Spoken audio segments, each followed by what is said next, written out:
अस्सलामुअलैकुम welcome back to another video. तो क्या हाल चाल है मेरे सब बहन भाइयों का। उम्मीद करता हूँ आप सब ठीक होंगे और खैर खैरियत से होंगे। आज की वीडियो के अंदर हम बात करेंगे कॉम्फी नेचुरल कोलेक सिरप के बेनिफिट्स, इसके यूजेस और इसके साइड इफ़ेक्ट्स के बारे में। इस शरबत के क्या फ़ायदे हैं, क्या नुकसान हैं, क्या तरीका इस्तेमाल है।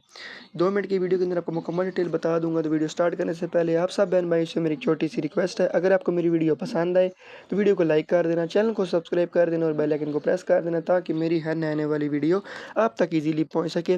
चलिए वीडियो स्टार्ट करते हैं बगैर आपका टाइम ज़ाया किए। ये जो सिरप है 90 ml के अंदर आता है, ठीक है, जिसका इस्तेमाल आपने अपने डॉक्टर की हिदायत के मुताबिक ही करना है, ठीक है। तो जहाँ तक इसके बेनिफिट्स की बात की जाए कि इसका इस्तेमाल किन किन बीमारियों के अंदर करवाया जाता है, तो फर्स्ट ऑफ ऑल अगर आपके पेट के अंदर दर्द हो तो डॉक्टर इसको रिकमेंड करते हैं कि आप इस सिरप को यूज़ करें।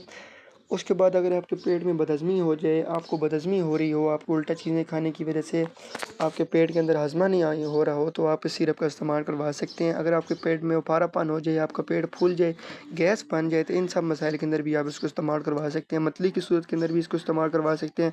हार्ट बर्न, नौज़िया, अगर आपका दिल ख़राब हो रहा हो, ऐसे खट्टे डकार आ रहे हों, तो इन सब मसाइल के अंदर इस सिरप का इस्तेमाल बहुत ही मुफीद है। जहाँ तक इसके मैं आपको तरीका इस्तेमाल बताऊँ और नुकसानात बताऊँ, तो वो बताने से पहले अगर आपने अभी तक मेरा चैनल सलमान यानी सब्सक्राइब नहीं किया तो सब्सक्राइब कर दें, वीडियो को लाइक कर दें और बेल आइकन को प्रेस कर दें, ठीक है। चलिए मैं आपको इसका तरीका इस्तेमाल बताता हूँ। जो है ना, क्या नाम है, 18 से लेकर 36 साल की एज के लोग हैं, ठीक है, उनके लिए 1 चम्मच सुबह, 1 दिन को, 1 शाम को, और बाकी आप डॉक्टर की हिदायत के मुताबिक इस्तेमाल करें। जहाँ तक इसके साइड इफ़ेक्ट्स की बात की जाए, इसकी वजह से आपको सर में भी दर्द हो सकता है, आपको वोमिटिंग हो सकती है, उल्टी लग सकती है और बहुत सारे मसले मसाइल बन सकते हैं। इसलिए जब भी आप ये मेडिसिन लें तो डॉक्टर की हिदायत के मुताबिक ही इसको इस्तेमाल करें। तो ये थी आज की वीडियो।